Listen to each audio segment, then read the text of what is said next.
Hi everybody, welcome back to the special edition of In the Weeds on the floor at the New England Cannabis Convention. I'm Jimmy Young, the founder of PCM, and I'm joined by Omar Sacirbey, who is now the editor of MJBiz Daily. How did that happen, Omar, and congratulations? I don't know. Well, thank you first off for the congratulations. Congratulations. I got very lucky. My editor put me there. I hope I can represent the company well. Well, it's a great company, and it's probably the most well-recognized daily beat of cannabis out there. I will say I read it every day, whenever I can, and usually it's every day. So let's talk about the state, if you will, not of Massachusetts, not of New England, but what the heck is going on in our country right now with federal reform?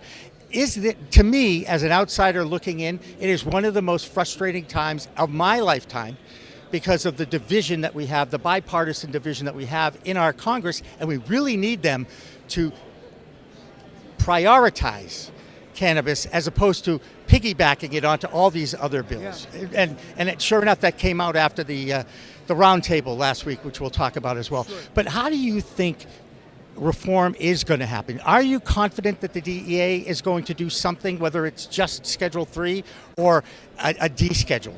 Yeah, I'm not that confident that the DEA is going to do something. I think it's possible. I don't want to be doom and gloom and say that they're not going to do it, but I feel like this is something that's been out there for a long time. It's been discussed for years and in even decades, really. So it's not like something new that needs to be thought about, some big deep thoughts on. So I'm a little worried that the DEA is taking so long on this. I'm wondering sometimes. I ask myself if they're finding a way to get out of doing the right thing.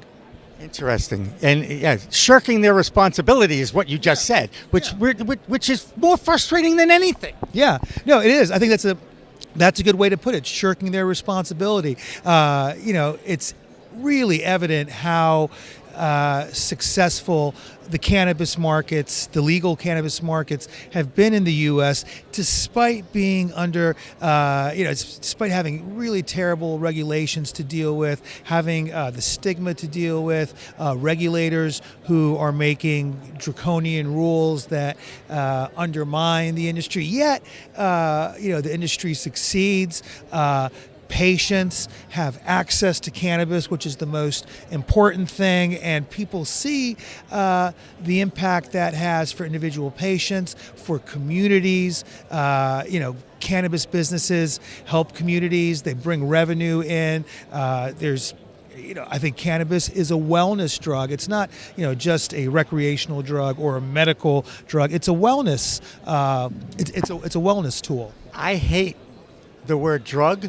And I hate recreational. Yeah. It's a plant medicine. Yeah. And that's how I've always used it. Yeah. And that way I don't abuse it, because I do use it in microdoses. Yeah. And by the way, you can have multiple microdoses that get really high. I just want to tell people that, because they judge you. A lot of people in the community judge you on, well, don't you wake up and bake? And I go, no, I did that when I was 20 years old, Here's the thing about our federal government. And it came out of the roundtable discussion that Kamala Harris had last week, and Chris Goldstein from NORML was there, and I have an interview with him, and we're playing that up in our news this week. And he said a great thing about the fact, hey, we've been trying to get into the White House for decades. This is the first White House where you actually heard the president mention the word, I think he mentioned marijuana, in his State of the Union address, and Kamala flat out said, cannabis needs to be legalized. Yeah. That's that it happened in my lifetime. Right. I was going to say that it happened in my lifetime and yours too. Yeah. It is a watershed moment. Yeah. No, it's good. I think it's progress, but we still need to see more, right? I think it's I ask myself, do they really get it?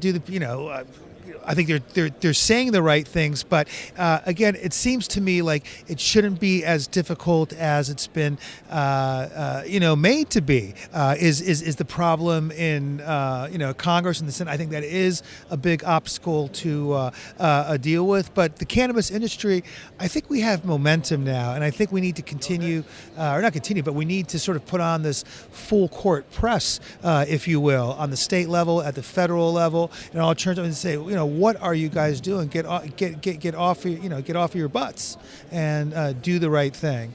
So we've already talked about the DEA that's shirking their responsibility. Now we're pretty much saying Congress is shirking their responsibility. Nobody in our elected officials group, or even the, really wants it to survive. I really believe it. I don't want to say it's an active government conspiracy, but our government is doing everything they possibly can at the federal level, at the state level, at the city and town level to make it as difficult as possible to be in business in cannabis. Mm-hmm. Yeah, no, that is exactly right. They make it hard to be in business, both at the state level and at the federal and at the federal level. I mean, look at what's happening in Minnesota. On the one hand, they're trying to, and rightfully, trying to prioritize people with past cannabis transgressions, get them in line for licenses, sort of fast track them. But that work out for New York? But then what they're doing in Minnesota, there are cannabis businesses who are sort of in this category, fast track, but they're trying to sell cannabis now ahead of the and they're being punished, while other people who are doing the same thing, they just did it 5 years ago, are being fast tracked. So it's a contradictory policy, and you find things like that in every state. Right. And if you look at the Massachusetts experiment, if you will, since 2016. I remember talking to Steve Hoffman when he was the head of the commission, and he says, we're starting from scratch. I mean, we're making it up as we go along and trying to do what's right for everybody, as opposed to what I see in New York, what I see at other regulatory groups that are looking to make it as difficult as possible. And I'm like, what's the point? Why? Is it the stigma that's driving this? Is it the fact that they want a piece of the pie, Omar? What's driving that delay, if you will? Yeah, I don't know. It's I wish I had an answer for that. I can't. I'm not sure there is an answer, just for the record. But I just was looking for confirmation that I'm totally out of control. Yeah. No, you're right on. What would you like to see, the thing in the industry that you think would be the easiest thing to change, but it hasn't been changed yet? Is it just regulating the Delta-8 hemp world, or is it banning Delta-8? Is it finally legalizing, which I don't think is going to happen in my lifetime, that being said, but can we get to at least decriminalization? If you look at history of all the states that have gone legal, the first thing they do is decriminalize it. Yeah. And they open it up to the medical patients. So there's some acceptance that this is truly has medicinal value, even though we know what Schedule I is and all this, and that, therein lies the rub with the DEA, is they have to make sure they get it right. What do you think is the easiest thing, low-hanging fruit? What would you like to see change as quickly as possible? The thing that I would like to see change the most is 280E. Although I don't think it's a low-hanging fruit. It should be, but the IRS is in the way of that. But that said, there have been a couple of MSOs, TrueLeaf and TerraSend, and maybe there are more, but they have applied for refunds and have gotten them. TrueLeaf too. Yeah. It was TerraSend and TrueLeaf, and to the tune of hundreds of millions of dollars, and that by itself is a game changer. The reason I bring 280E up is because people say that if rescheduling does happen, 280E will be history, and that by itself is going to be a game changer for I think pretty much any business. That's going to take them from being unprofitable to profitable. I think that's the biggest thing, because 280E is, I think, the one single most reason why cannabis businesses that are not profitable aren't profitable because of that. And those that are profitable, they could be a lot more profitable if they didn't have to deal with 280E. It actually creates a margin in an industry that really doesn't have one, or if it does, it's this big. And that's a game changer for the industry. I agree totally. And also, we would be remiss if we didn't say, I'd also like to see all past cannabis possessions expunged across the board, right? Yes. Oh, 100%, 100%. All past, all past cannabis possessions. I think even low-level dealing, or non-violent, who knows? It depends on who you're dealing. Easy, Omar.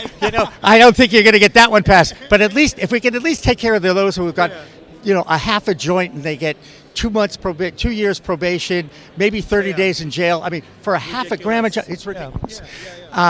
Well, look, Omar, I could sit here and talk to you forever because you understand the industry. I think I do. You do. And well, thank you. Did you hear that, by the way? I appreciate that. But I know that I also want to keep these things short and sweet. So one last question about your keynote address today. What was the flavor of it, and how do you think it went?